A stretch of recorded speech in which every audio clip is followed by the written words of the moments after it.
Hola y bienvenidos. Hoy vamos a sumergirnos en un universo que, para que nos hagamos una idea, ya es más grande que la industria del cine y la de la música juntas. Hablamos, cómo no, de los videojuegos. Pero no vamos a hablar solo de entretenimiento, sino de cómo se han convertido en una herramienta potentísima con un mensaje detrás. Para entender el alcance, pensemos en esta cifra. Más de 3.000 millones de personas juegan habitualmente.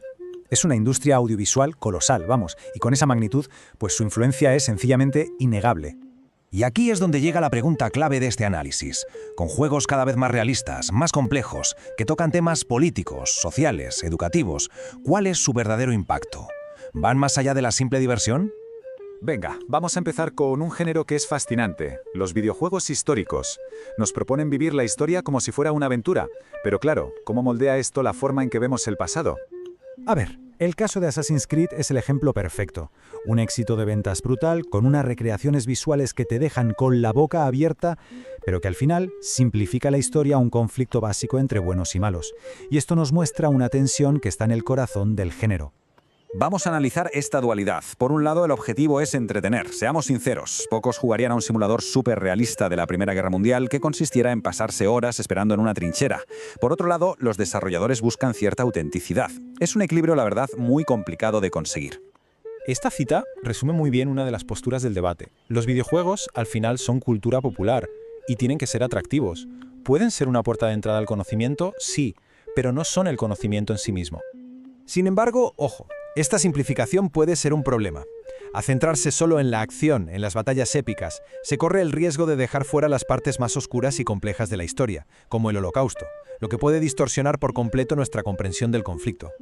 Pero bueno, por suerte, no todos los juegos siguen esta línea. Hay desarrolladores independientes que exploran otras narrativas, ¿no?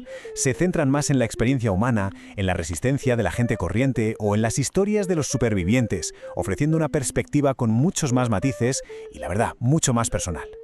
Vale, cambiamos de tercio. Ahora vamos a explorar cómo esta herramienta tan potente la están utilizando creadores del llamado Sur Global para contar sus propias historias y, de paso, cuestionar las narrativas que siempre hemos escuchado. Un ejemplo excelente es Nova Mundia. En lugar de la típica perspectiva eurocéntrica de la conquista, el juego se pone en la piel de los muiscas, un pueblo originario de Colombia. Es que además el proyecto contó con expertos en su cultura y su lengua, lo que, claro, le da un giro de 180 grados a la historia. Este otro juego, Reloaded, es un ejemplo genial de cómo un videojuego puede meterse de lleno en un debate de actualidad. Coge toda la discusión sobre la repatriación de artefactos culturales y la convierte en una misión de sigilo y acción, ofreciendo la oportunidad de recuperar un botín colonial. Es que la propia mecánica del juego ya es toda una declaración de intenciones. Cada paso, desde que te infiltras en el museo hasta que devuelves el artefacto a su lugar de origen, representa una forma de justicia simbólica que conecta con un deseo muy real de muchísima gente en todo el mundo. Y aquí llegamos al meollo de la cuestión. No se trata solo de contar otras historias, sino de quién las cuenta y quién se beneficia. Lo que se busca es evitar una especie de colonialismo creativo, donde las historias del sur global son extraídas y procesadas en otros lugares. Hemos visto que los videojuegos pueden reescribir la historia y promover la justicia, pero como pasa con toda herramienta poderosa, su capacidad de persuasión pues también se puede usar para otras cosas. Claro que sí, hay un potencial enorme para hacer el bien. Desde juegos que nos enseñan a gestionar los recursos del planeta de una forma más sostenible, hasta otros que intentan tender puentes culturales, como Muslim 3D, que da una visión positiva del Islam para luchar contra la desinformación. Y aquí la historia da un giro un poco siniestro. El mismo poder de inmersión y de crear comunidad que se usa para el bien puede ser explotado para difundir ideologías de odio y para reclutar gente. El investigador Lars Bigold lo explica muy claro. No es que los extremistas invadan estos sitios, es que ya forman parte de ellos. Los usan para conectar, para organizar torneos y, lo que es peor, en mundos como Minecraft para crear su propia propaganda, como campos de concentración virtuales. Una auténtica barbaridad. Y que nadie piense que esto es un problema residual, ¿eh?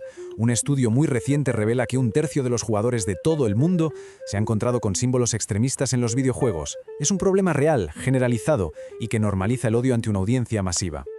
Bueno, después de este vistazo al lado oscuro, vamos a centrarnos en el impacto humano positivo del simple acto de jugar, porque más allá de los mensajes, jugar influye directamente en nuestro cerebro y en nuestro bienestar. A ver, está científicamente demostrado. Jugar activa nuestro cerebro, mejora la memoria de trabajo y la conexión entre diferentes zonas. Dicho de forma sencilla, la información que adquirimos jugando se nos queda mucho mejor, gracias a esa experiencia tan intensa e inmersiva. Esta iniciativa en Glasgow es un ejemplo maravilloso. Hay un jugador profesional, un gamer residente, que visita un hospital para jugar con los niños que están ingresados, con un objetivo muy claro: ayudarles a sobrellevar el miedo y el aburrimiento de los tratamientos. El testimonio del padre de uno de los pacientes lo dice todo. Es la prueba del poder terapéutico del juego. Por un momento estos niños se olvidan de su enfermedad y simplemente disfrutan, algo que es absolutamente crucial para su bienestar emocional. Y acabamos con una reflexión. Hemos visto que los videojuegos pueden reinterpretar el pasado, promover la justicia, difundir odio o incluso aliviar la ansiedad. Son una herramienta de un poder inmenso. La pregunta que queda en el aire y con la que nos despedimos es: si estos mundos virtuales cada vez forman más parte de nuestro mundo real, ¿en manos de quién recae la responsabilidad de diseñar las reglas? A ver, pensemos un momento en los videojuegos. Ya no son solo un pasatiempo, ¿eh? Para nada. Se han convertido en una de las fuerzas culturales más potentes de nuestro tiempo. Un universo digital enorme que está moldeando cómo aprendemos, cómo nos conectamos y cómo entendemos el mundo. Venga, vamos a analizar a fondo este fenómeno. Para empezar, una cifra que, bueno, lo dice casi todo. 3.000 millones. Ese es el número de personas que juegan a videojuegos de forma habitual en todo el mundo. Es una audiencia masiva que interactúa con un medio cada vez más complejo y, la verdad, cada vez más importante. Y es que la industria ha evolucionado una barbaridad. Ya no se trata solo de pasarlo bien, sino de explorar temas nuevos, de transmitir conocimiento e incluso de meterse en cuestiones políticas. Este crecimiento ha sido explosivo, lo que ha permitido que los juegos se vuelvan increíblemente realistas. Y claro, con ese realismo han llegado nuevas ambiciones: contar historias complejas, plantear debates y dejar una huella en quien juega.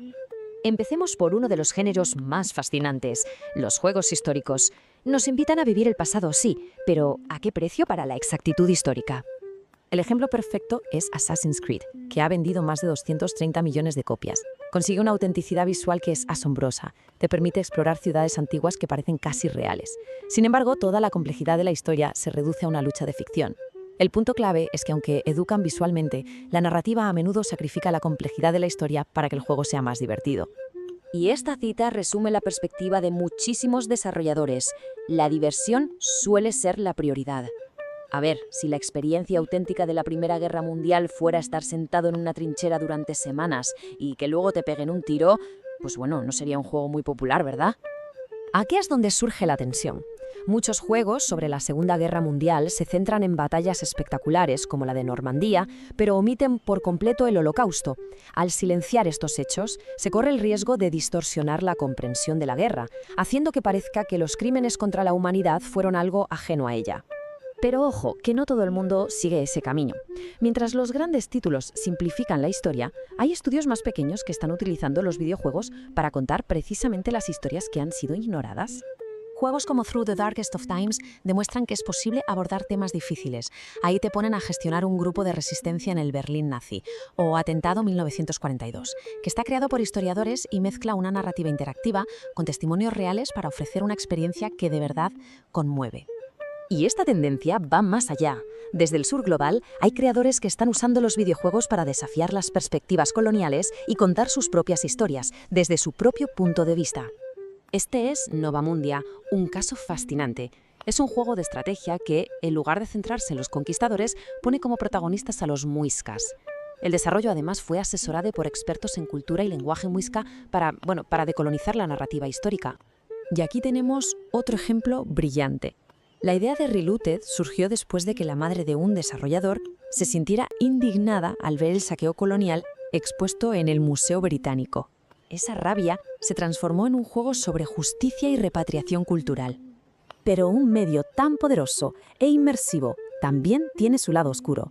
Su alcance es tan enorme y tiene tal capacidad para crear comunidades que, lamentablemente, se convierte en un terreno fértil para fines maliciosos.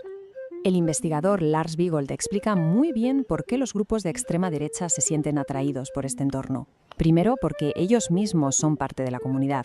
Segundo, que esto no es un fenómeno nuevo, ni mucho menos. Y tercero, porque el ecosistema de juegos, plataformas como Twitch y los foros ofrece innumerables formas de difundir su mensaje. Y los datos de un estudio de 2024 son alarmantes. Un tercio de quienes juegan ha visto símbolos extremistas como esvásticas en Minecraft y una cuarta parte se ha encontrado incitaciones para unirse a grupos de odio. A menudo, el odio se normaliza con mensajes cifrados en los chats, como el código supremacista 1488. Venga, vamos a pasar a la cara más amable, porque el potencial de los videojuegos para hacer el bien es igualmente inmenso, especialmente en la salud, la educación y la conexión social. La neurociencia lo confirma. Jugar mejora el rendimiento cognitivo y la conectividad del cerebro. Y sus aplicaciones terapéuticas son asombrosas, desde ayudar a niños hospitalizados hasta reducir el estrés en la tercera edad. Esta historia ilustra su poder de una forma muy conmovedora. Ben, que estuvo ingresado durante semanas, encontró una vía de escape y alegría gracias al programa Game Marine Residence de un hospital infantil. El juego le ayudó a sobrellevar una experiencia muy dura. Y es que este fenómeno no tiene edad.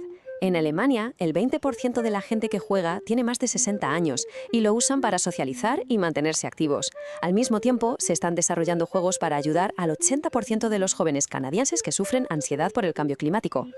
Los videojuegos también pueden ser puentes culturales. El creador de Muslim 3D, cansado de ver representaciones negativas de los musulmanes, diseñó una experiencia para que cualquiera pueda aprender sobre el Islam de forma lúdica y positiva, combatiendo los prejuicios que nacen de la ignorancia. Al final, queda claro que los videojuegos se han trascendido el entretenimiento. Son una potente herramienta formativa. Han inspirado a millones de personas a investigar sobre el Renacimiento o el Antiguo Egipto, funcionando como una increíble puerta de entrada al conocimiento y al debate. La partida está en un punto de inflexión. Con un poder tan grande para moldear la cultura, la política y el bienestar, la pregunta que queda en el aire es: ¿quiénes serán los responsables de escribir las reglas de este nuevo mundo?